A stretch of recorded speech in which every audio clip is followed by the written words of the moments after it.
Let's get it. Let's go. It's time to start the show. Yep. There we go. My notifications are not going off. I'm just gonna put it out there and just tell y'all this off the top. Y'all on here, y'all awake, but y'all not really awake because y'all over here halfway participating. Look at this, man. No notifications. What's happening? What y'all got going on? Jump in the Telegram groups, let everybody know it's time to get up. Top of the morning, top of the morning. No notification. Hey, I get it's your Wi-Fi, sir, because I sent mine. No, my Wi-Fi good, man. It's on swim. It was last night my Wi-Fi was messing up, but today we called Yeah, back Gucci. Gucci. I sent mine immediately after I said that. You said that. Appreciate you. Appreciate. All right, all right. Y'all just go ahead and hit them with two, man. Hit them with two. Hit them with two. We need to wake everybody up, man. Messing up, but today we Yeah, called back Gucci. Gucci.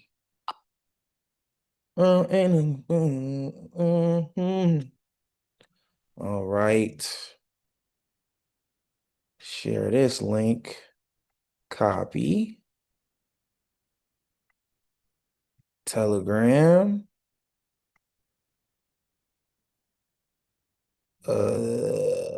Web.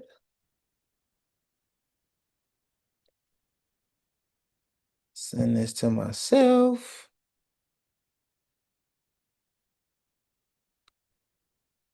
See what we can do here. So I can get y'all live and direct. Keep waking everybody up for me. Appreciate y'all so much. What did y'all think about yesterday's morning motivation call? Y'all could just I put on the need that. I need that. That's the new line. It used to be I can use that. Now it's I need that. You feel me? Hey, coach, not gonna cap, but that the way you start those the coaching calls are dope. How the inputs up was updates. That's like that's a motivation call itself.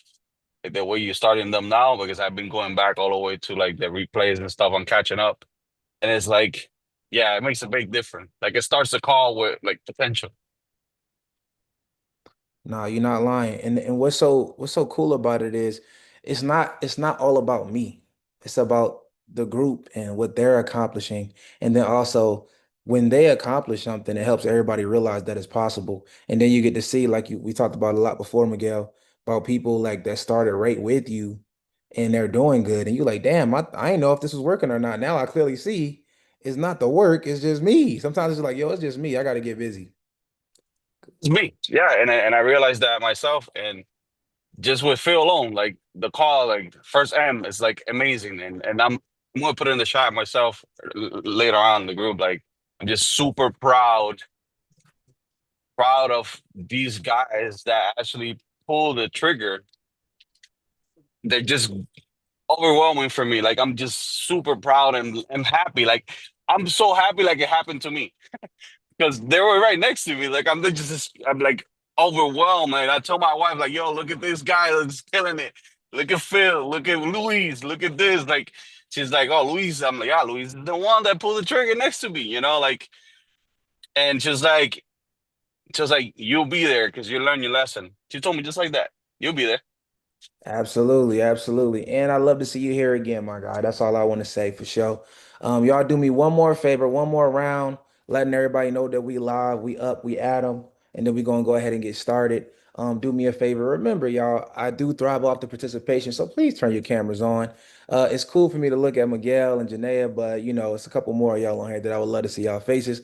I understand that it's morning, but guess what? We should be up now. We should be up. Some of y'all should have been up like a couple hours ago. If y'all just starting y'all work day now, I got a problem with you because right now you're allowing the competition to get the edge on you. And I prefer for you guys to get the edge. If y'all don't have y'all haven't realized that the world is a competition. Life is a competition. Regardless of what we want it to be, regardless if we are, oh my God, in a dream world, I wouldn't have to compete. But the reality is, everything that we do, guys, is competition. And the earlier you learn that and the earlier you adjust to that and get out and start competing, the better you'll do for your life, right? Because I used to think of it like this, man. Like when I used to get a job, Every time I ever went in for an interview, it was always other people there interviewing for the same job. Every time. So I know that other people put their resumes in. I know that other people put their applications in. They didn't even get to the interview. So now me, I'm at the interview now, and there's somebody else who's literally banking on this position. And I always remember when I get jobs, they was like, look, you beat out like 100 other people for this position that we had literally interviewing. Don't even talk about applying. So imagine when somebody goes home at night and they start that prayer. They're like, God, please let me get this job. If you just give me this job, I'm gonna get everything right. I'm gonna get everything on up and up. Not only are they going for the job, but they praying that they get the job over you. And then if you get the job, you are taking food off of their table. This is a fact. That's competition. When somebody comes into your business, they were going to get that item regardless if they got it from you or if they got it from somebody else. I want y'all to remember that. Regardless if you have it or not. I was at Home Depot yesterday looking for a charger for my girl Benz, right?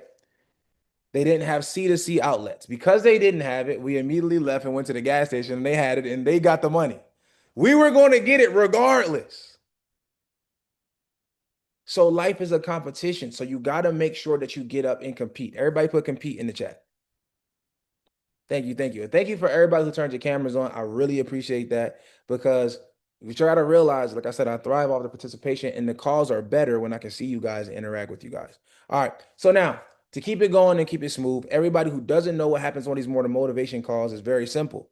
What we do is we take the time to look at a motivational video, we dissect it, we actually look at it, think deep into it. Everybody put deep because sometimes we take it surface level and we're not able to actually peel back all the layers that are being said because within one word it can be thousands of meanings, right? So I want y'all to realize that y'all got to think a little bit deeper and I want y'all to start writing it down. Like think about when you listen to the video and you hear what's going on and you see what they're saying, what does it make you think about? How does it make you feel? And then what are you going to do to adjust now that you've heard it? Okay. So we're going to think deep. I'm going to pull a clip up. Y'all do me one favor. Y'all one more in the Telegram. Get some people luck because they must be asleep. Y'all, this is the shortest amount of people we ever had. Is it because it's Friday? What y'all think it is? Y'all take breaks on Friday or something? Y'all let me know. Is Friday a day that y'all normally sleep in? Put it in the chat real quick, because I don't know. Is that because I don't know how people's I've been an entrepreneur since 2014. You know what I'm saying? It's 2025, about to be 2026. I haven't had a boss since then. You get what I'm saying?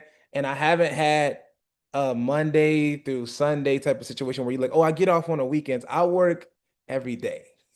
I don't know how normal people operate, but me in particular, Friday is like Monday for me. But also, every day is also like my birthday. And every day is also like Christmas. But I work every single day. I adapted to the routine of work to where it doesn't feel like work. It's just a part of my daily life. I do it just like brushing my teeth. I plan to make my offers. I plan to set up meetings. I plan to be on consultations. I plan to close every single day. Like yesterday for me was like a $200,000 day. Just a regular day. I didn't overwork. I showed y'all from my mentees. Y'all seen I dropped the receipts. I was getting 70s, I was getting 10s, I was getting 5s, I was getting them all at the same time. And what's cool about that is I didn't feel like I overworked. I was moving the whole time. I'm moving into my new place, and I literally was able to still do my coaching calls, my consults. I was able to do my offers, and I clearly was able to get up early enough to give y'all more motivation as well. So I don't want y'all to think I'm saying that it's y'all can't sleep in or whatever. But my routine it doesn't dictate that. So I'm not sure what normal citizens do. Y'all might get off on the weekends. Anybody here get off on the weekends and on Fridays, something like that? Just so I know who I'm dealing with here. Y'all get off on Fridays and shit. What's y'all weekend? When I used to work at the jail, I just posted on my story today. When I used to work at the jail, my weekends was Monday, Tuesday. So I would when I get off on Sunday, I know that Monday and Tuesday are my days where I get to not go into work. Is that how y'all do it now? It's cool if y'all do. There's nothing wrong with it. I just, I be trying to get hip to everything y'all got going on. I want to shout out Phil because Phil, I don't think he was on the call when I gave you the shout out last night, but my brother Phil reached $1 million in like 9 months. I think that's incredible. It's nothing to be played with. It just shows the execution. It shows the level of commitment, and it shows that he committed to the same thing. Like I don't think Phil. When the last time you had a weekend, my dog? You take off on the weekends? Because I I don't think ain't had a we week. I ain't had a weekend over 4 years, man. get that. Yo, but look, would you go back? Would you switch places to where you was when you was taking the weekends or no? No way in hell. Heard you. See, but when you commit to this, y'all, and you commit to making this a lifestyle, and that's the thing that I think a lot of people don't talk about. Like, this is a lifestyle. Entrepreneurship is a lifestyle. It's not like, oh, yeah, the business is going to make the money. No, we are the business. We turn the lights on. We are the responsible ones. We's the one who show up. So that's dope. So everybody flames in the chat for Phil for going crazy, touching the Eminem, and a lot more of y'all are doing it. A lot more of you guys are close. Shout out to my brother JB. He like recently like retired his mom. He's like he quitting his job. He was number what 2 in the whole world in sales. Number three in the whole world in sales, and he's leaving that position to go full time with the rental car business, and he's doing very, very well. So, shout out to him for that. And it's a lot of y'all I got to brag about, but I want to go into the morning motivation real quick, and we're gonna start getting real, real saucy. So I'm about to pull up the clip, and if you can give me 2 seconds, we're gonna get to it like it's nothing to it. If it's about money, I can brew it. You did. All right. So with that being said, I'm gonna pull up something incredible, and we're gonna dissect this thing like a mad scientist. And then I'm gonna let y'all go on about y'all day and attack Friday like it was a Monday, or just tech. I see it like this. You got 24 hours in a day. You can either use them or you can lose them. I choose to use mine. And like, even when I'm saying, like, I'm not trying to say y'all work till you die and all of that stuff. But what I'm saying is, I know I've met a lot of millionaires and I've met a lot of billionaires, right? I met ultra billionaires, man. I be out here in Miami going to Lamborghini Raleighs. I've been to, I've been in Tokyo doing the exotic cars joint through Ginza. And the reality is, I met all of these billionaires and none of them are retired. Have you ever noticed that? I meet all these billionaires. I see these people like Elon Musk, Jeff Bezos, Warren Buffett. These guys are actively working right now into their old age. So it's not like, we plan on not working anymore anyway, right? So the reality is, if you make this a lifestyle and it doesn't feel like work, even when you're working, you can be able to play and go on vacation and have, do all of the cool things, but the work doesn't feel like work when you make it in a way where it's not that way, right? So it's all about frequency, about how frequently you make the money, and then that kind of makes your routine differently as far as, between these hours I won't work, but I'm going to work every day, right? So, or it might be something like for these 3 months I work, and then for these, I go and play and do a little bit, but the work isn't even work. Does that make sense? Put a one in the chat if you're picking up what I'm putting down. Or also, name somebody who y'all know who's a billionaire that y'all know that is retired. I only know one. The only billionaire that I know is retired is my boy Tom from Facebook. I mean, from MySpace. I follow him on Instagram. Tom from MySpace is actually retired, and he sold MySpace, and he never looked back. He travels the world, and he does like philanthropy. So that's the only one that I specifically know. You feel me? But does anybody know anybody? Put them in the chat. Look. Does anybody know any billionaires that have, you know what? I made so much money, I'm not going to work anymore. Anybody? I don't think so.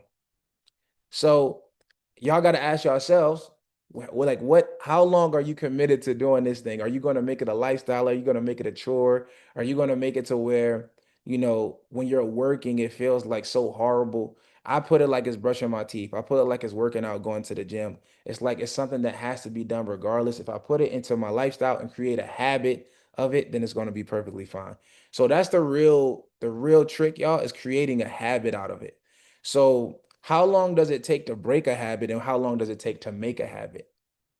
Everybody put the approximate amount of time you need to do a thing that you think it takes to make something a habit. How many times you think you need to do a specific action or thing or practice that literally will make it a habit for your life? Like you will continuously do it no matter what. How long you think? Somebody said 100 days. That's it. That's it. 100 days. Everybody put a 100 in the chat. 100 days. 100 days.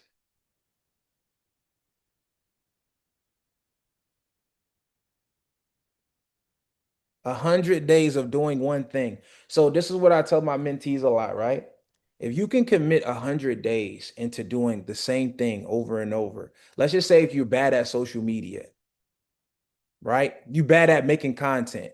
You don't like publicly speaking. Do you think if you did that same thing for 100 days straight, by day of 101, you wouldn't be good at it? Put the answer in the chat, yes or no. If you did it for 100 days straight, you think you would be bad at social media? What about if you post every day for 100 days? You don't think you'll have more followers, more skills, knowing how to do the lighting right, knowing what times to post? Same thing goes with sales if you have a product or a service. Do you think if you sold one product for 100 days and talked to a bunch of different people over and over again, you wouldn't be better at selling that product? So it just takes 100 days to make a habit. Some of you guys just got to commit 100 days into your entrepreneurship journey, into your business, and then you are going to develop that and make it a habit. Then when it's a habit, it's like you're going to do it regardless if sleepy, if you're tired, if you're cold, if it's raining outside, you're going to do it regardless. So 100 days. All right. So with that being said, I'm going to pull up the clip right now. Everybody pay attention. We're going to dissect it. I'm going to call in a few of you guys to talk about what you got from it, and then I'm going to let y'all get up out of here. Okay. Boom. All right. Here's the video. Make sure y'all got them notepads out. I want y'all to actually write down what you're getting out of the clip, and I want you to dissect it in a deep fashion, okay? Here we go. Give up? What are you willing to sacrifice? What are you willing to forgo? Because a lot of people, like this guy came in one time, I was a trainer, and he goes, man, I can stop doing anything but my frappuccinos. I go fucking leave. Because I'm looking for that person like me. People, it's hard for people to understand how I lost 106 pounds in less than 3 months. I sat down at the table and I said to myself, what are you willing to give up? Everything. And when people come to me with that kind of mindset, I can work with you. When you are willing to strip yourself down to nothing and give everything, that's who I want to work with. Because now I can mold you into exactly who you want to be. When you put these restrictions up, and that's why my first question is, how bad do you want this? If it's as bad as you want to live or breathe or sleep, whatever the hell it may be, I can work with you. But a lot of people, most people don't want it that badly. All right, one more time, one more time. What are you willing to give up? What are you willing to sacrifice? What are you willing to forgo? Because a lot of people, like this guy came in one time, I was a trainer, and he goes, man, I can stop doing anything but my frappuccinos. I go fucking leave. Because I'm looking for that person like me. People, it's hard for people to understand how I lost 106 pounds in less than 3 months. I sat down at the table and I said to myself, what are you willing to give up? Everything. And when people come to me with that kind of mindset, I can work with you. When you are willing to strip yourself down to nothing and give everything, that's who I want to work with. Because now I can mold you into exactly who you want to be. When you put these restrictions up, and that's why my first question is, how bad do you want this? If it's as bad as you want to live or breathe or sleep, whatever the hell it may be, I can work with you. But a lot of people, most people don't want it that badly. Okay, okay. Very powerful, Mr. Goggins. Very powerful. All right. So when you heard that clip, a lot to unpack. He was talking a lot, but he was really going into the same exact point. And what I get from stuff like this is it's conditional type of success. Everybody put conditional in the chat. If you can't spell, it doesn't matter. I want you to put your best effort at conditional because it's a power in writing words down and looking at it and then processing it back into your brain. There's a power in it. and doing the action. Conditional. So when you have a condition on trying to accomplish something, probably what you're doing is setting a precedent for the exact thing that you need to get rid of. He said, yeah, I want to work with you, but I can give up everything but my frappuccinos. What does that remind y'all of? What does that remind y'all of? Oh, I want to work with you, but only thing I ain't gonna do is this. What's that thing for y'all? I know at some point, it doesn't have to be now. At some point in time, y'all was going into business, y'all was going to get a job, y'all was going to something was happening. What was that thing for you? You was like, I'm going to do this thing, but only thing I'm not doing is this. What was that? Put it in the chat, y'all. I want y'all to think. We're going to really peel back some layers. We're going to figure out what's going on in here. And what's going on in here is what dictates what goes on out here. What was that thing? What's something that you was trying to do and you was like, man, I'll give up anything but this. And you know that would be the thing that if you gave that thing up, straight to the moon with it. You going straight to the moon. What was it? You got time. Think about it. What was that thing?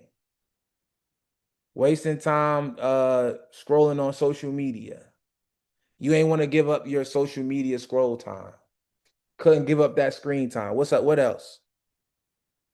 Getting up. I'll do anything, but I can't get up before 8 a.m., bro. I'm sorry.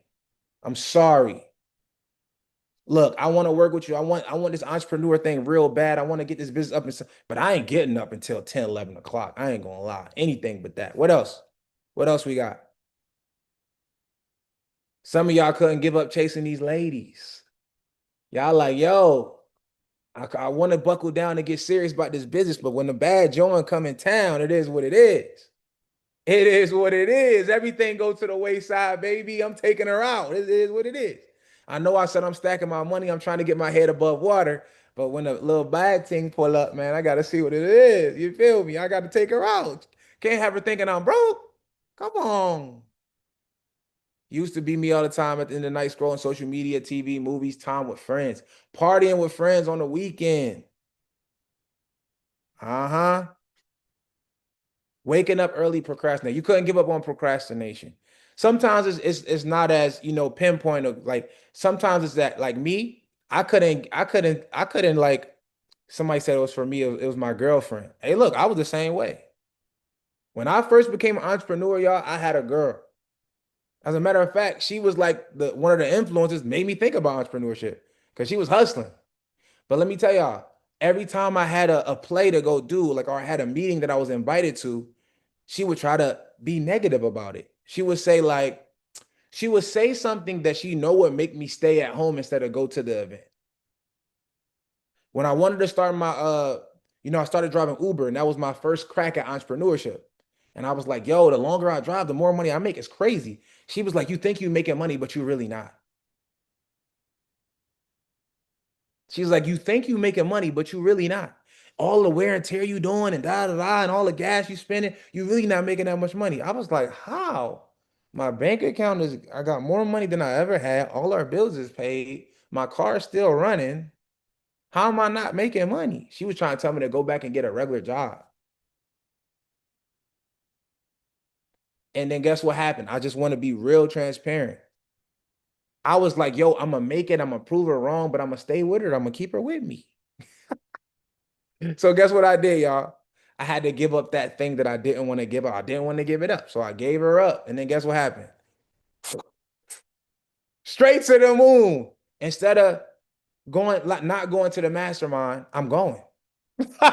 Instead of, oh, look, you think you making money. Like instead of letting those ideas that she was trying to impregnate me with, she was like, oh, let's be more. I said, I want to invest in this. Let's be more realistic. She would stop my thought process. She would stop me from going up here. She would try to bring me back down here. And I don't think she was doing it on purpose, just what she thought was safe. She was trying to bring me back down. Let's be more realistic. No, I want to go here. No, come back here. So the thing sometimes that you want to let go the least be the thing that you probably need to let go the most. So when he said frappuccinos, he basically said, all you got to do is let go of the frappuccinos and you're going to lose weight. You're going to get it. All you got to do is let go of that thing. The thing that is your condition. Hey, for some of y'all, it's like y'all done seen me 1,000 times before y'all tapped in with my mentorship, right? Hey, look, man, I want the information so bad. I want the access. I want the relationships. I want the skills, but I don't want to pay. So anything but paying for it. Some of y'all be like, hey, Mitch, look, I work for you, man. I'm telling you, I got all these DMs. I'll cut your grass. I'll move your house. It don't matter. Whatever you need me to do, but anything but paying. I'm not going to pay. And then guess what happened? That condition kept you right where you at. You kept guessing, you kept going on YouTube, you kept Googling. And then guess what? You start this business, you close that business. You start this business, you close that business. You jump from job to job to job because that condition that you put in place stopped you, because you got to be able to sacrifice something. Everything requires an exchange.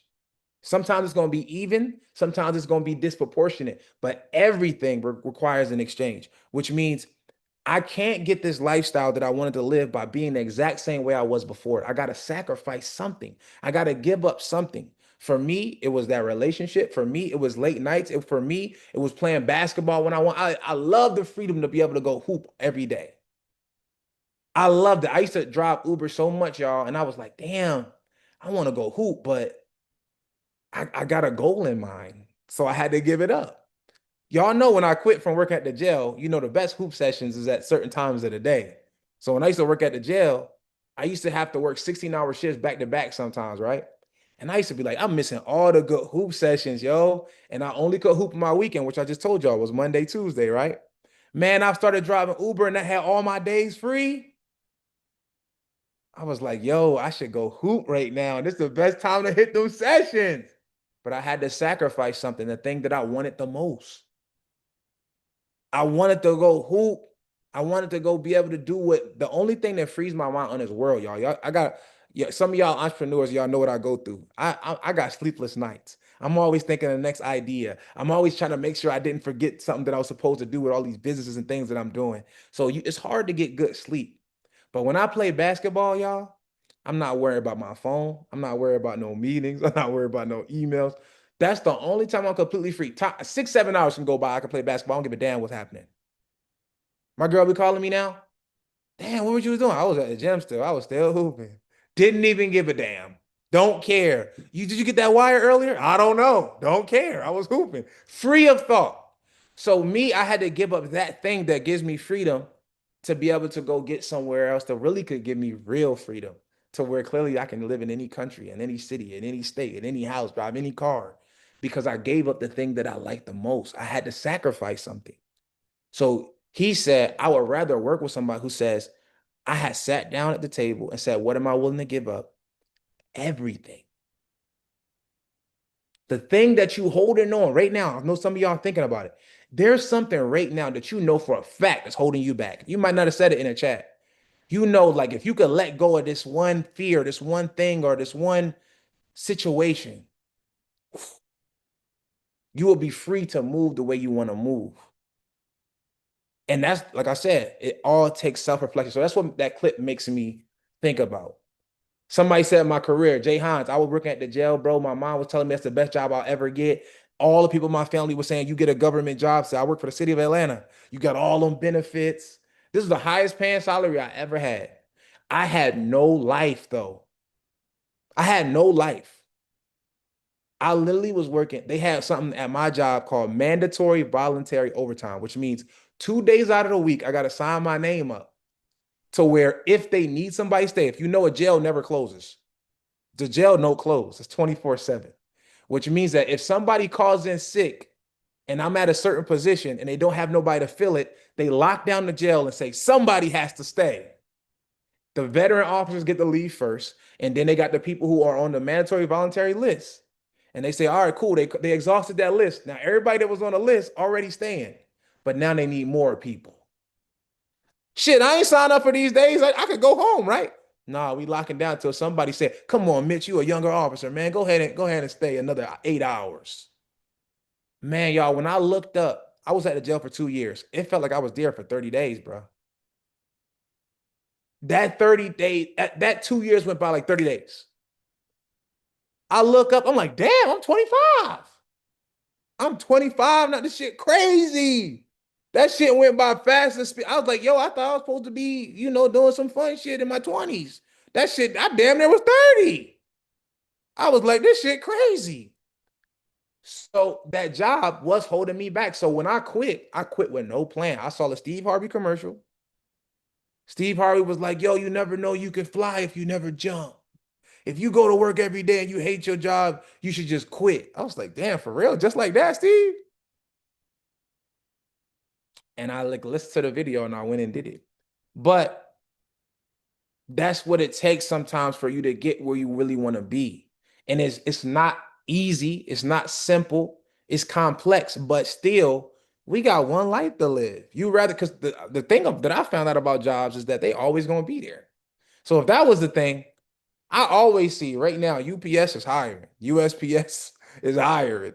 Motherfucking Amazon always hiring. Uber and Lyft ain't going nowhere. They ain't triple the game. I can always go back and drive Uber, Lyft, charge up scooters, them Lime scooters on the side of the highway. Okay, I always can go back and get a job. Always. So that's what helped me make my decision and say, you know what, I'm gonna go for something bigger. But it was a sacrifice. Everybody put sacrifice. That's what the clip to me was talking about, was sacrifice. What are you willing to sacrifice for the thing that you want most? Because if you have conditional success, you're only going to get the success under your perfect conditions. So I talked to this dude the other day. He was trying to sign up for my program, and he was telling me how much money he made, but he said he drive Uber. I said, you drive Uber and that's all you make? And he was like, yeah, man, it's not how it was when you was out there, Mitch. I said, I said, when you be driving? He said, you know me, I like to drive around. I start working around like 10 o'clock at night. And then I almost hung up on his ass. I almost hung up on his ass. I was like, you working when? Yeah, during the day, I like to do this and I like to do that. Y'all hear the conditions that he's setting up? I like to do this. And I don't want to, I don't like to get up early in the morning. So I just work at 10 o'clock at night. Well, now you know why you only making that much money, fool. Get up at 5 a.m. Get off when it kick you off. Then you're going to have money. But you don't really want money that bad. Those other things that you want to do, you want more. In turn, you want to sign up for my program, but you don't have enough to pay for it because you didn't care about doing the work that will get you to that position, right? It's all about what are you willing to give up, because some things you think are more important. You don't even realize it. You're like, it's more important for me to be able to go hang with my girl all day, for real. I ain't going to lie. It's more important for me to go hoot with my homies, bro. I ain't going to lie. I do want to make some money. Making money's cool. I do want to drive Uber and I want to make more, but it's more important for me to do this, that, and the third. Y'all picking up what I'm putting down? That's what I got from that clip. And then sometimes the thing that we think is the hardest is actually the easiest. It's like, damn, all I got to do is get rid of Frappuccinos and I'll get in shape. Sometimes like that. You mean all the time only thing I got to do is stop playing basketball? And during those hours that I would play basketball, just work during that time? And everything would change?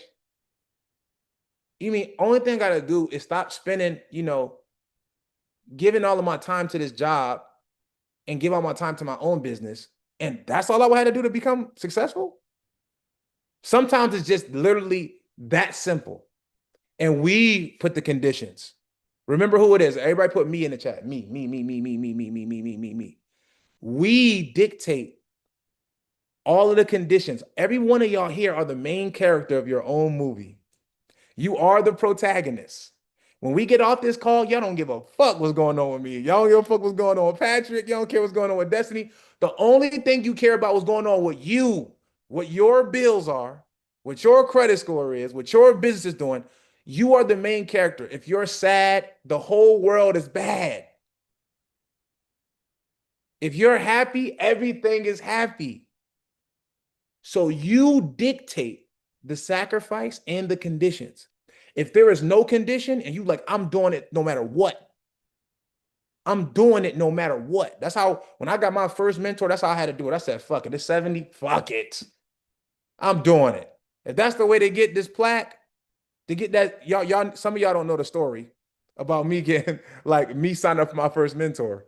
but it's a simple story to keep it short and sweet. I had an opportunity to sign up for 10. I said, hell no, left smiling and laughing. And everybody that was in the room with me, like all y'all in this room, they took the opportunity and they got their motherfucking $1 million two comma awards, right? And then I had to go back home and look at them on Instagram celebrating. Now my whole world's sad.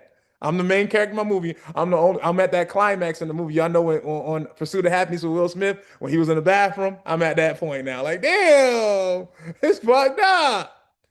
But then then I get the internship, right? My internship moment, working for free for Will Smith. He had to work for free, living with his son in a bathroom. You feel what I'm saying? That was him. So I had to go do that and say, let me do something that I really, really don't want to do. I want the information bad, y'all. I wanted the 2 comma award. I really want, do y'all believe me? I really wanted it. But did I really want it when he said it cost 10K to learn? I didn't really want it. I wanted my 10K. I wanted my 10K to stay with me. I'd rather the 10K than the million. Ain't that crazy? That's how you got to look at it. I'd rather have the 10,000 than the 2 comma award, the $1 million plaque. I rather did. And then I seen other people get it. And I said, you know what? I'm willing to sacrifice whatever to get it. And y'all think I got it? Let me show y'all. Shit, hold on. Hold on, hold on. I'll show y'all right now. Hold on, just chill. Just relax.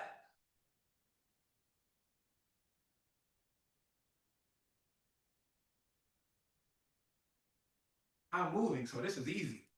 Bow! Hold on. Whoa, whoa. What is that? Oh, I got one. Only cost me 70 G's. You know what I'm saying? And then I said, you know what? Can I get 2, please? Oh, no big deal. Only cost me 70 G's. Oh, shit. And then I came back and said, let me get 3 of them hoes. It only cost me 70 G's. So look, now I'm making millions of dollars every month, damn near. So I make $1 million a month. And I didn't want to give up 10 G's to learn how they was doing this. And it's so insane. But that's kind of what it means to sacrifice that thing you don't want to sacrifice. Putting no conditions on your success, putting no conditions on whatever you want to do. Ain't that so fire? And I'm a living testimony. So that's what I got the clip. I'm gonna show it one more time, and then I'm gonna let y'all go pick it apart real fast, and then I'm gonna let y'all get up out of here. All right, one more time for the video.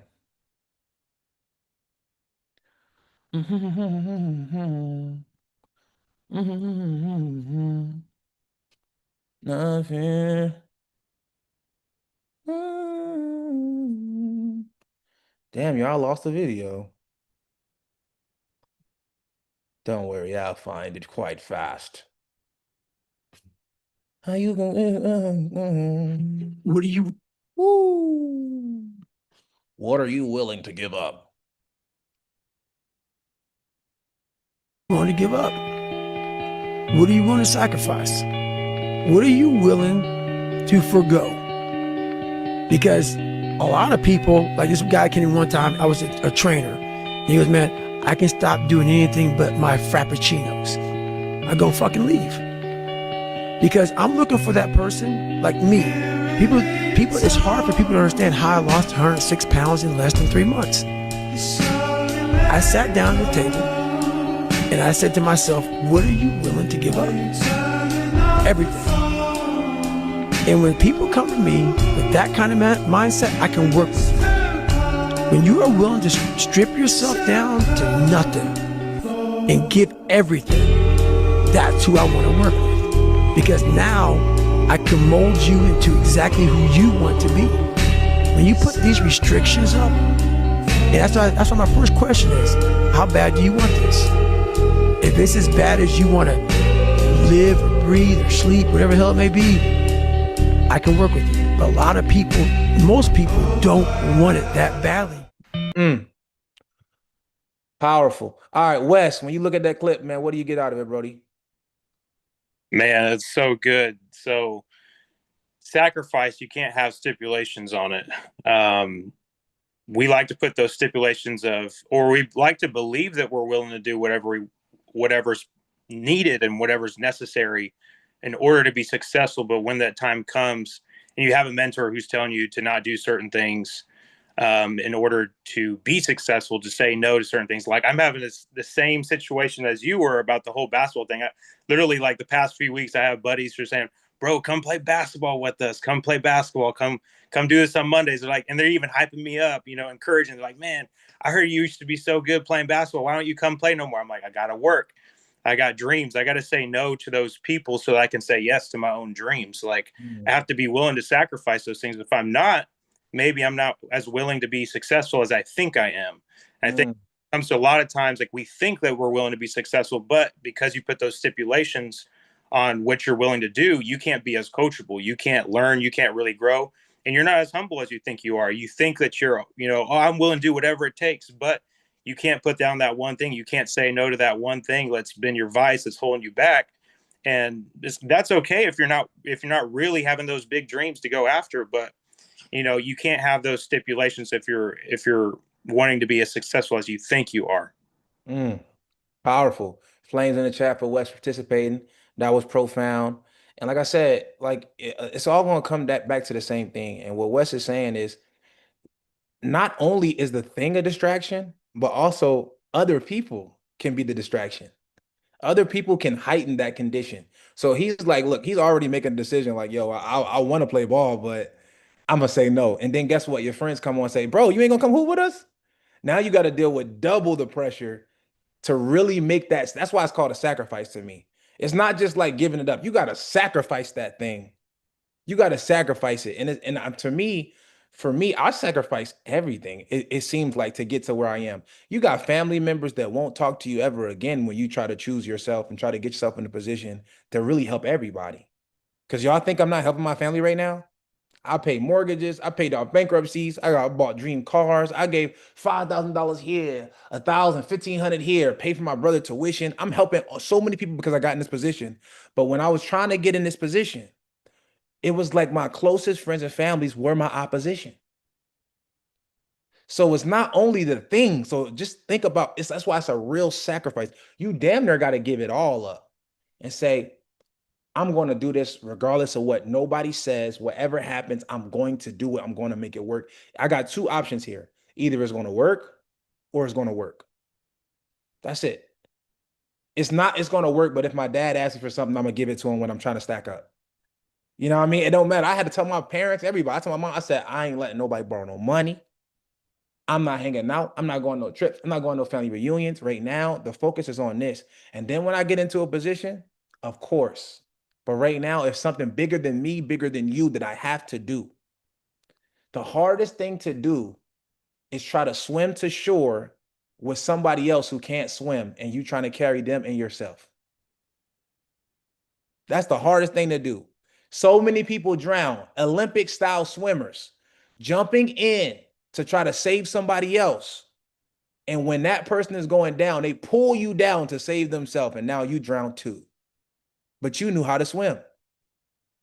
So the easier thing would be to get to shore, get a life raft or get some type of flotation device to throw back into them and pull them up. Save yourself first so you can actually save them. When you on a plane and they say, man, when the cabin drops too low, whatever the pressure hits, and then everything drops down, make sure you grab your mask first, then grab somebody else. Because if you help yourself first, then you actually can help others.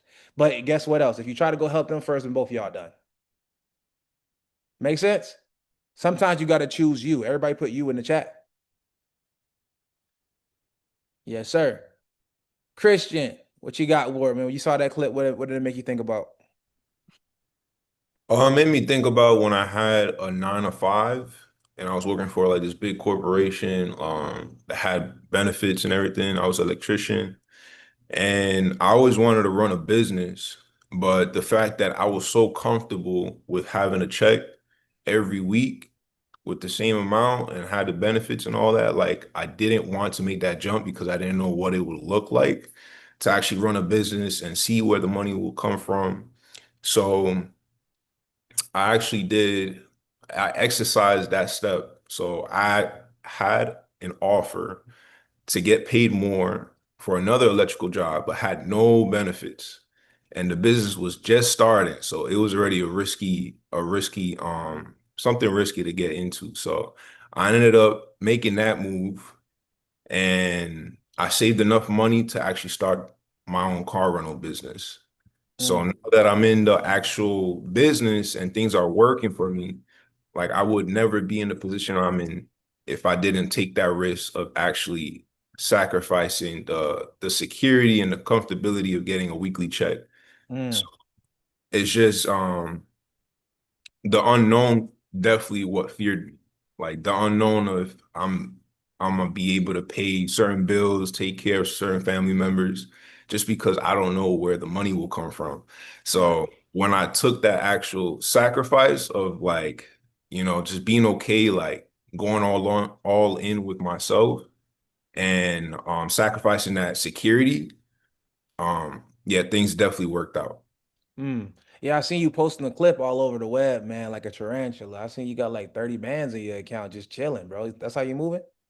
Hey, we working. We working. That's how you moving, dog. Congrats, bro. Thanks for that, man. Right. Put flames in the chat for Christian participating. Very dope, very profound story. A lot of us can relate to that. Let's go with Miguel. Miguel, when you seen that clip, what did it make you think, bro? Actually just happened to me recently, about a couple of weeks ago. I literally sat down and in my table in my home, and I was like, what's going on? What do I need to sacrifice to level up? Um, and it was time. And the more time I spend doing DoorDash, the more money I make. So I had stopped spending enough time in DoorDash, just trying to get comfortable and resting. So I literally had to give up time and rest. And then automatically, as soon as I started doing that. In the process, I saw a clip of the movie The Matrix when the kid gives the spoon to him and he bends it. And the guy, it's like, how do you make it bend? He's like, it's all in your mind. You make it bend. And then I was like, okay, so if I spend 15 hours driving, I just gotta make it the lifestyle. I gotta make it easier for me to work those 15 hours so I won't feel like I'm tired. So I won't feel like I gotta incorporate that into my lifestyle, into what I do. I gotta make it be. So basically, I have to be me. So I have to become that person in order to level up. So as soon as I started doing that, it actually started paying off. So the $200 just blew off to the roof. Like now I make 250, 300, and 300 and something. And those 300 and something come from one of the exercises that you actually told us on one of the white label group to write down the daily tasks. You know how we did it like 2 pages? Yep. That automatically blew my mind up. And that's what actually made me realize, okay, I need to sacrifice something because I know this whole idea of it when I was in like the mentorship with you. And then but you have to sacrifice. And everything that I have accomplished in this life is sacrificing something. And I sacrifice going out, money, like, and I told my wife this the other day. I'm like, listen, 1 year, I ain't doing nothing. 100+ days, I ain't doing nothing. I ain't buying nothing. I ain't going out. Do not ask me for nothing. I ain't going nothing. And I'm gonna spend a minimum 15 hours out on the road. Do not disturb. I blocked everybody. The only person that is not blocked is her.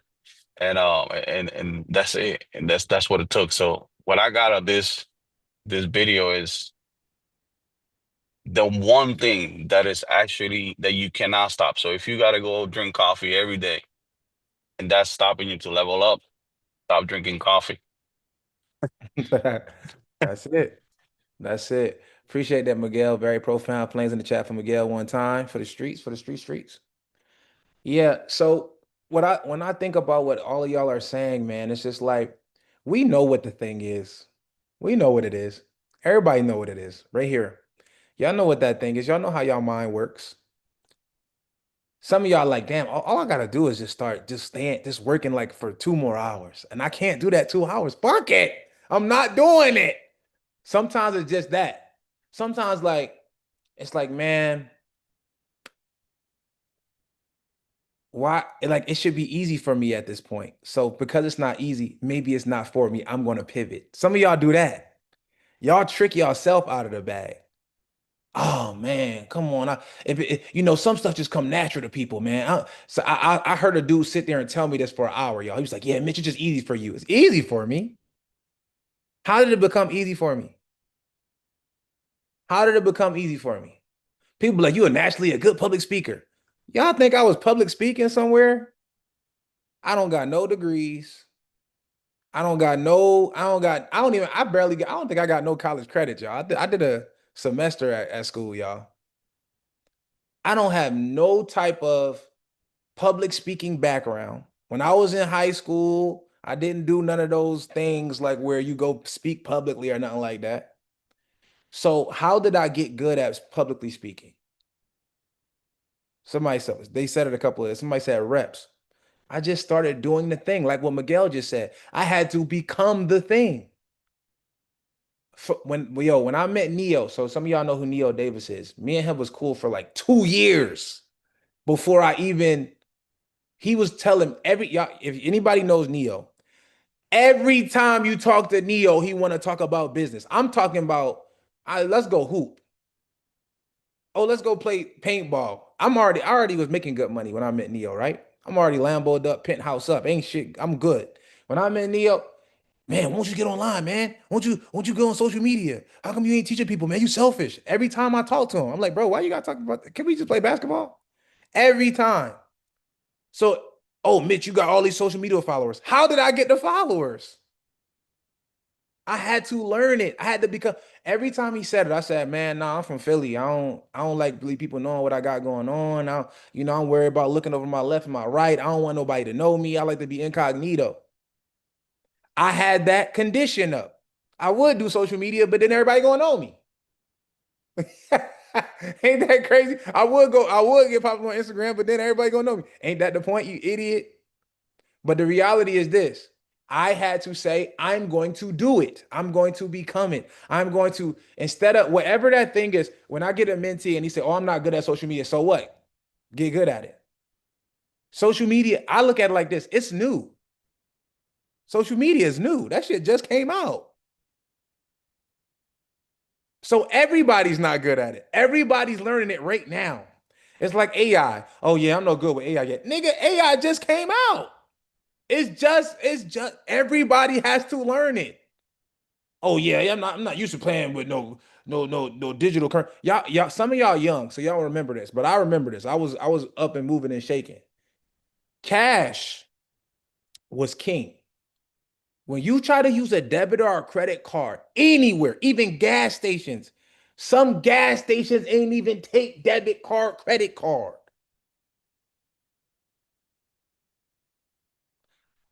I'm from Philly. Anywhere in Philly, in Southwest, it was all cash. You try to use a card, they tried to hike it up. You got to spend at least $10 with that card before I let you swipe it. They were trying to put conditions on. They were trying to stop you from using the credit card because they were so unsure about it. It was like fake money. It's digital money. It's not real. When they see the paper, it was real money. Now, barely anybody take cash. Everything is cashless. Now y'all see Trump just put his fucking big ass picture, statue of himself with a Bitcoin thing in his hand.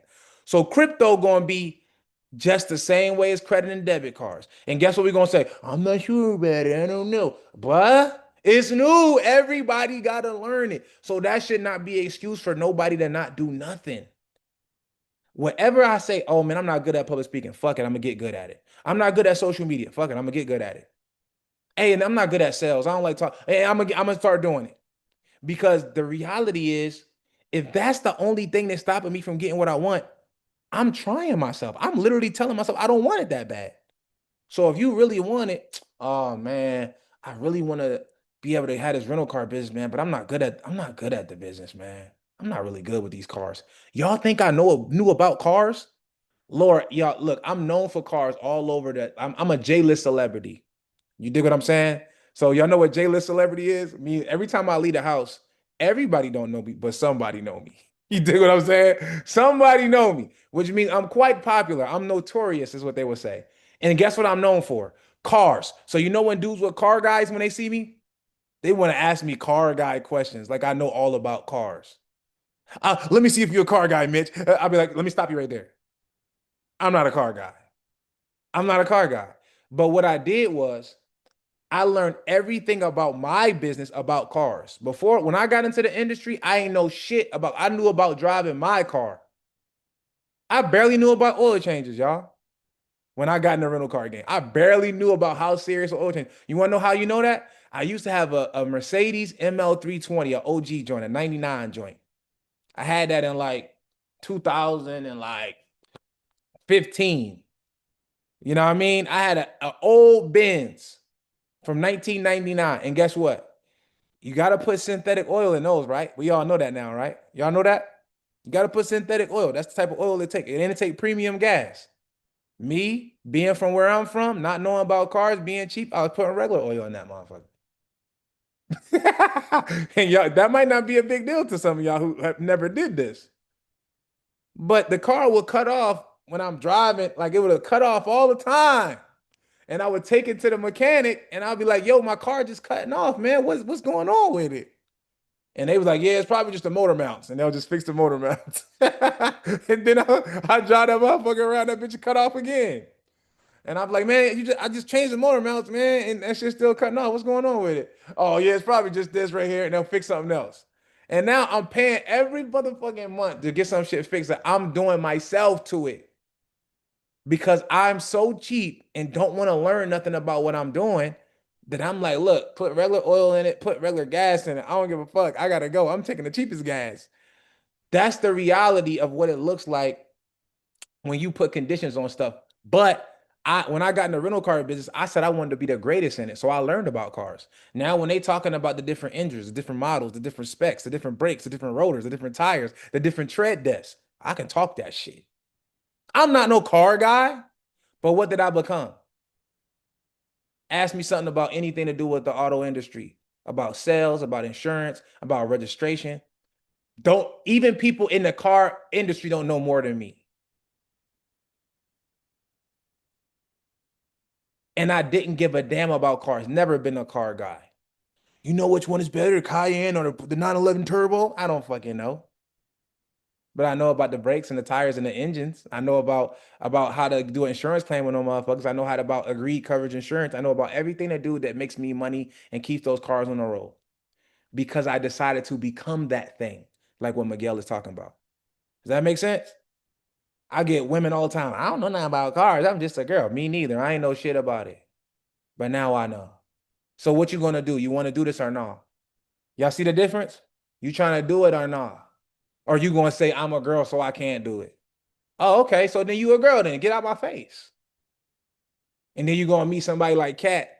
Oh, I'm a single mother. Not only do I got a rental car company, but so do all my sons. And we all make money. What? Don't want to hear that. It's no excuse. So that's what it's about. Miguel, that's what I got out of what you said. Kev, what you got out of that clip, Brody? So there was a few things that I got out of it. I mean, mainly the one question being like, what are you willing to give up? Like it's a powerful question.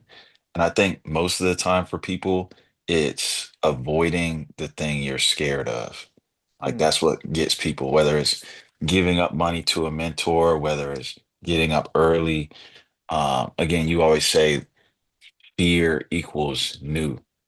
And so, since people don't want to confront their fears, they continually avoid them and they're not willing to give that process up. And it's crazy because I came from like an engineering background before this. And my boss, he had actually showed me, he'd been working like 25 years, same company. And he showed me his stock account. And he was like, he was just showing me the importance of, saving up your check, investing every month and he had like over 1 million in a Vanguard account. And those that are familiar with engineering, they know that with your license, your PE license, you can make like 300,000 a year, but he was making like 80K with the government job. I was like, well, why are you staying? Like, you got 1 million in the account. You can go start your own thing and make 300. He was like, well, the health and benefits, man. And I was like, what?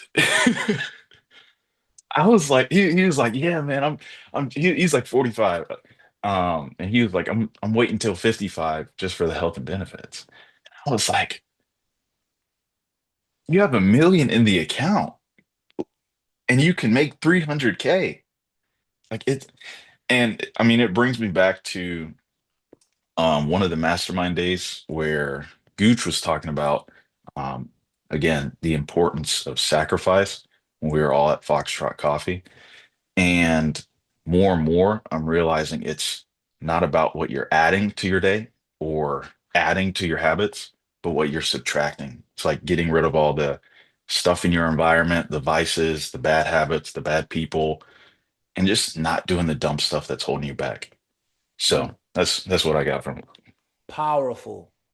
Powerful. And I meet a lot of people like that, like what you're talking about. They've been saving so long and they're just working a regular job and they're just so conditioned. It's like it's the brainwashing is good, y'all. When you talk about health and benefits, do you know you can set that up with your own business at any time? At any time. You can set it up the same exact way. Like you can have your pension go to Voya. You can have you can have the manager stock market literally aggressively or stable. You can literally have the medical, you can get the exact companies. I'm talking about the exact companies that your business, I mean, that your company that you work for signs up with to give to their employees. You can do it the exact same way for your own business, and it takes 2 seconds. You know how I know? You know how I know? Because I do it for myself. And I also do it for my employees. Even in the Philippines, they got medical and dental. Ain't that crazy? But that's the thing that he's clinging. It's the benefits, bro. It's like an illusion that we put in our world that doesn't even matter. And I know some people who saved money until they died and never used it. To me, like those people, I always ask that question when people be like, "Yeah, man, you don't need to be driving these type of cars. You should be driving something more modest, man. Save your money for what? For what?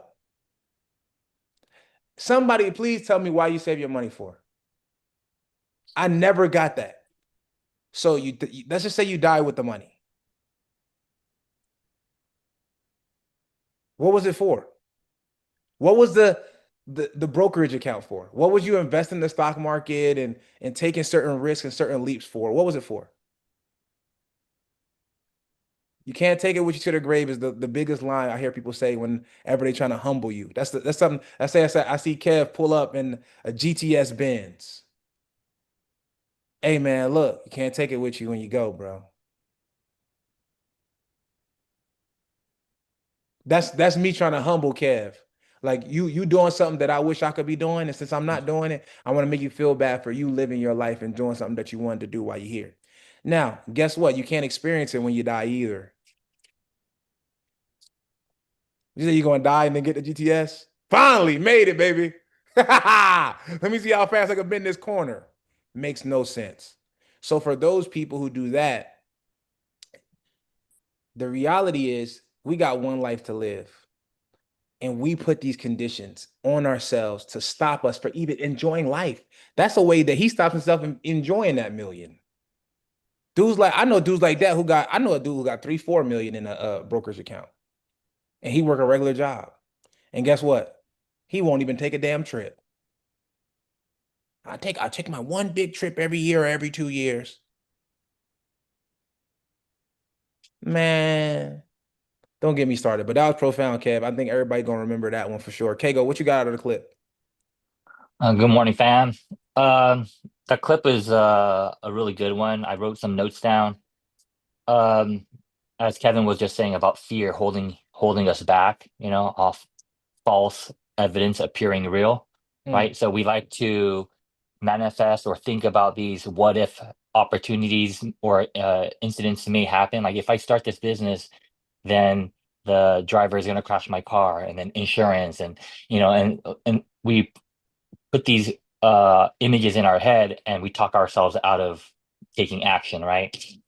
So the things we refuse to sacrifice are the anchors that hold us underwater, right? So the anchor is designed to hold the boat in place, right? It prevents it from moving. So that's the thing that we have to sacrifice to let go, right? Things that are holding us down, right? We like to be the anchor for our families, right? We like to protect our families, but the family doesn't realize that us being the anchor for our family means that we're holding everybody else above water while we are the one drowning, right? So we gotta remember that and take that into account. And also, like, we like to think about a job, right? It's a safety net, right? But what's a net designed to do? It's designed to trap and encompass things, right? And when you're trapped, you don't have motion, you don't have mobility to take action. So that Mm, safety net is actually detrimental to your success. mm, So that's kind of where I got from that. It's like, oh, we like to think, oh, the job is security, but it's like the golden handcuff mentality, right? Where we're thinking like, hey, we're going to trade time for money, but there's only so much money you can make at this particular job. There's only so many rungs on this ladder that you can climb, right? But we think, hey, we got like we were talking about, like the security of the date of the weekly check, or the benefits of this job for the potential of being able to reap the rewards decades down the line, right? Assuming that we're going to have the ability to use that money decades later. We might die tomorrow, right? We might die later on, but we're willing to just be like, okay, for the thought of safety, let me just clock in 9 to 5 for the next 30 years for the potential of maybe reaping that benefit later on. Whereas you know, you just cut that off, you take a risk on yourself, right? Like you mentioned to me when I first met you, we were talking about payment for your mentorship, right? And it's like, oh, the money's, money's tight, this and this and that, right? My own mentality. But you're like, oh, Keigo, did you go to college? And I was like, yeah, I'm a college graduate, right? I'm proud, like I graduated college, right? But he's like, okay, your tuition, right? It's like tuition, you pay, 5 figures or whatever on average, and you sacrifice 4 or 5 years to graduate, right? It's like, well, this is tuition, right? So if a lot of people are hesitant to think about it that way because it's not the standard path to success, right? It's like, oh, we're paying someone that we haven't met per se, and this and that. But we're like, okay, well, if we're not successful in 3 months, this was a scam, right? But public system is like you pay upwards to 40, $50,000 for a 4 year college degree, and you have to do 4 or 5 years of work, right? mhm, So our mindset's twisted because the public school system has brought us up for decades saying like this is the way to go, you mhm. know. But in reality, we know that more and more now with all the information coming out with social media, everybody's talking to each other, internationally and nationally. Got people like yourself, showing us the light, so to speak. So that's kind of what I got from that. Powerful, powerful. Flames in the chat for Go very profound. And that's important. Everything he said was important. And it's all about perspective. Everything is all about perspective, y'all. And once you switch your perspective, I think the easiest thing, when I think my perspective is the right way, that's when I know I'm doing something wrong. My perspective, like I know it all, I know everything. So when I hear somebody come with an opportunity or they say something, I'll be like, I'm listening to you from my perspective. You're speaking from your own, but I'm listening from my perspective, what my current knowledge is, my current, everything that's been taught to me and everything I've received. It's not true, it's not false, but it's my perspective. So, like what he was saying about the tuition thing, if you flip the way you think of things before you do them, it'll make you feel better. It's just like sales. Like when most of the time when you guys buy something from someone, when you buy something from someone, what do you say when you buy it? You say thank you, even though you're spending money. When I go pay, I pay to apply for, let's say, a condo or apartment. I say thank you when I'm talking to the lady who's selling me the apartment. I get on the phone and I set up my electricity. I pay a deposit. I say thank you. I set up my water with city sewage. I say thank you. You get it accepted to a college. You paid for an application to see if you can get accepted to the college. You go down there and talk to admissions and you say thank you. That the same thing is going to be the perspective when you're doing something that you kind of fear. You need to do it the same way. And if you flip it to where you can feel that you are getting something in exchange for it, that will help you be able to make those tougher decisions. Because that's the same thing it had to do with me when I'm like literally going to invest. When I got my first Lambo, y'all, it was risky. I had 4 partners. We split it, the down payment. And I was scared. Like in my heart, before I did it, I was like, yeah, we can do it, but what if nobody rents it, bro? This is my first one I'm buying myself. Like, and I got this high ass car note and insurance. And that's when the fears start going in there, right? So I flipped the perspective. I flipped the perspective on it. And I said, why would somebody not want to get this from me? Let me write down 5 reasons why they wouldn't want to do it. Y'all try this. Why would, all right, I got this Lambo, it's a desirable vehicle, it's available for rent. Why would they not want to get it from me? Now, this helps you figure out the pain points that might arise. Why wouldn't they? Website not professional enough. Okay, let me go ahead and make a better website. Y'all see that right there? You see what I'm doing? They might not want to get it from me because, when I do it, I don't have no uniform for my employees dropping the car off. Get some uniforms. See what's going on. There's nobody reviewing saying that they got the Lambo from me before. So let me get some reviews. Let me get a couple testimonials first. So now that I did all of that, why wouldn't they get it? You ever thought about it like that? Then let's go to the mentorship perspective. JB got a mentorship. He said it cost $2,500 to get the information. He showed me receipt, social proof that he's made way more than $2,500. So I feel like, okay, cool. But why wouldn't it work for me? If it worked for JB and he did it and he knows the way, why wouldn't it work for me if it worked for JB? Well, you don't never follow through with nothing. So, I better make sure I fucking follow through. You know what I'm saying? Then you can actually reverse engineer anything that you're about to do. But there should never be a reason that you don't do something because the fear, because you're seeing it from your perspective right now. Think about the other person's perspective. They're looking like JB, when he's given the opportunity to work with him, he think I can do it already. Because I'm speaking specifically because I know JB took my mentorship. So I know he knows to ask pre-qualifying questions before offering mentorship. Everybody can't be in my mentorship. Everybody, you can't just hit me up and then pay me money. I have to see you, I have to talk to you, you have to get qualified, I have to ask you questions, and then you can pay. Right? So if I don't think you're qualified, I won't offer it to you. So now I think you're qualified, I offer it to it, and then now you like, I don't want to take it because of what? My perspective. I don't think that I'll be able to do this. I don't keep doing things past 3 months. I don't even really believe in the information. So now you don't even believe in the messenger, so you shouldn't even be there. Because the reason why you booked a call 9 times out of 10, you believe in the messenger. This is a fact. The reason why if you talk to me too, because you got to pay.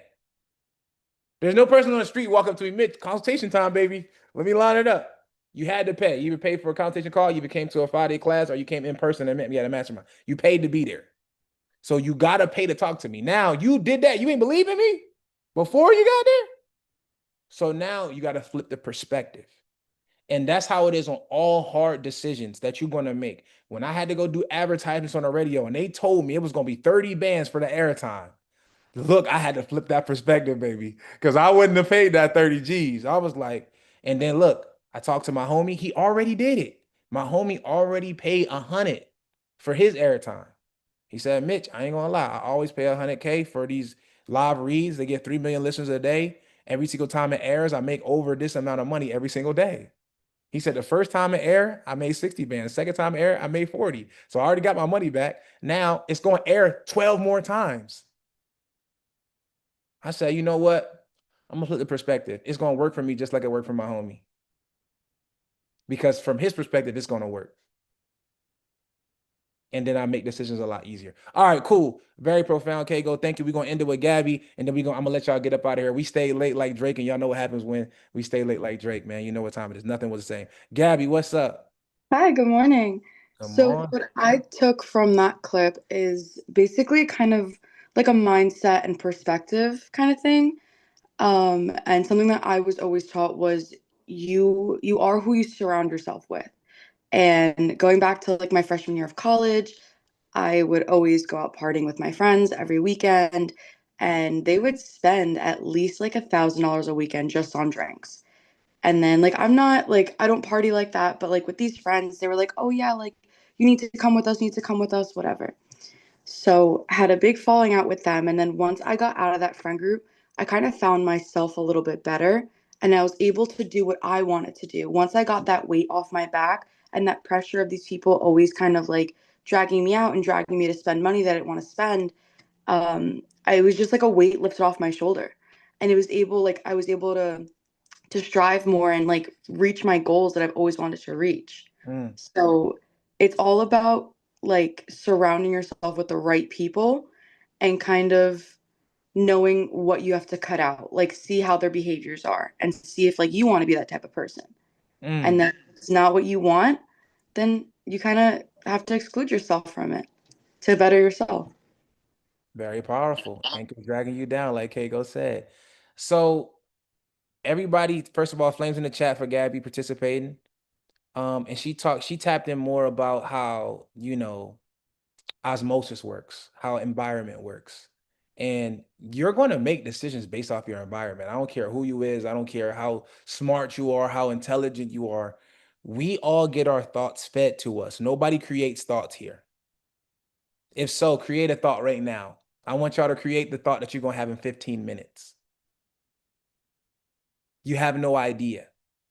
All our thoughts are fed to us based off of what we feed to it. So if I'm sitting here and I see the name Gabby, I've just fed the name Gabby into my psyche. It's there. I can go down, 10 years can happen. I can have a kid, and then I could just be like, you know what? I think I should name my kid Gabby. I don't know what it came to me. Came to me in a dream. And it just came to you because I fed the information. How I never seen the name Gabby before ever in life, I wouldn't create it. Innovation is very, very rare. And even in innovation, it comes from the environment. So what that means is if human beings are followers by nature, who should you be hanging with? Who should you be talking to? Should you talk to people every day that doubt everything, that are scared of everything, that always say what we can't do? Or should it be the opposite? That's the biggest thing. Everybody here knows humans are followers by nature. Y'all know that. If I go into a crowd in the middle of like Times Square, New York, and just start running and say, oh, everybody gonna run. They don't even gotta see where I'm running from. Because we're followers by nature. But if you can use that to your advantage and say, all right, I'm a follower. I'm not gonna lie, I know I'm a follower. So what should I be looking at? Who should I be hanging around? Who should I be talking to? If I'm a follower, let me go ahead and follow these dudes who be at the private jet hangar because they got a lot of chicken. Let me follow these dudes who be at the St. Regis Hotel that's paying $3,000 a night. Let me go ahead and see what's going on with them. Let me follow these people who actually invest in themselves all the time and are executors. So let me follow some of these people who are not on unemployment and not on food stamps. Let me follow some of these people who do not know how to overdraw their accounts. This puts you in a situation where you are constantly copying off the right cat. And then your decision making skills will be better if you hang around OQP. That means only quality people. And we know the difference. We can try to be cool and politically correct as what we know the difference between quality people and don't. All of us have that ability. We know when that person who call our phone and we look at it and be like, I ain't even about to pick this up, bro. I already know what time it is. I gotta let this go to voicemail and see what type of mood they in. We all know that person that texts us and they want to take the air out of the room when they text. Man, you ain't gonna believe what happened. Every time I talk to you, when it rains, it pours. We know the difference between quality people, and we know when people hitting us up with opportunities. Look at my phone. This is my last person to text me, y'all. Derek Ferrari, what does he want? He wants to give me something. This is a quality person. Let me know if you want. All that says is let me know if you want to take a Mitch. And right after that, I'm getting somebody on the phone. These back-to-back texts. About to get this person on the phone, close them on a high ticket, done for you service. The next text. You got a McLaren for rent? This is what my phone looks like. I don't talk to people that's talking to me about BS. It's all about business relationships. It's all about contacts. Can I get you some money? Can you get me some money? Can I get you on stage? Can you get me on stage? Can I get you this advertisement? Can you give me? That's all I do. Iron sharpens iron. That's back-to-back text messages on my phone. And only thing that happens when people call me, they know that I'm about business. They know that I'm about organic relationships that make sense. And that's took me years to set that up. You know who used to be calling me?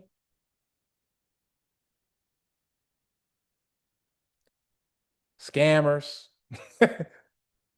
ta-ta-ta-licious, chicks who trying to look begging. Hopefully they can get off that air mattress soon. Debt collectors. That's what who used to be calling my phone. Now I don't have anything like that in my only thing I want to be around, only thing I want to consume, only thing I want to talk to is things that are iron sharpens iron, trying to get to the next level, trying to get higher, get more. If you don't want more, you shouldn't be talking to me because I'm going to annoy you. Wouldn't I naturally annoy you? Let's say if I go to Kago and Kago is so content where he is, he's like, look, man, I like my life. Everything's nice. And then me and Kago get on the phone. I'm like, bro, you don't want to go to Japan?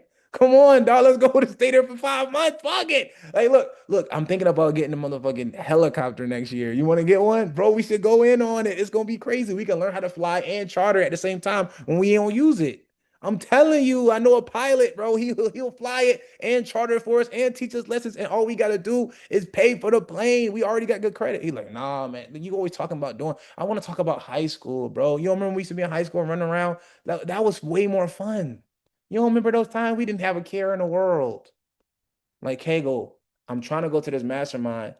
It's $20,000 a person. Everybody in there knows everything about AI. I think the minimum earning amount, making 100K a month. I'm trying to take it to 500K a month. Come on, let's go. Let's go. Kegel gonna be annoyed as fuck by me. He gonna be annoyed as shit. He gonna be like, I don't want to talk about that shit all the time. I'm cool. I'm about to go to work. I'm about to go to take my wife and we're gonna go do Pilates later. Okay. I don't want to go nowhere. I don't want to go to the next level. I'm okay with my level. I would naturally annoy that person. So what you do is get around people that are iron sharpens iron, that want to go further, that want to do what you're doing, and then there will be no clashing. It'll be only growing and developing. Y'all got me? So very, very, very powerful call. Thank y'all so much for allowing me to serve today. I hope y'all learned something. Do me a favor, hit y'all respective Telegram groups. Tell me what stuck out the most. I really appreciate when y'all do this because not only does it help me when I see y'all wrote it down, I actually read it and it goes into my psyche. What happens when it goes to my psyche? I go out and execute it and it becomes my new thought process that comes to me, like I just explained. Love, honor, respect. Talk to everybody here later. Thank you for y'all.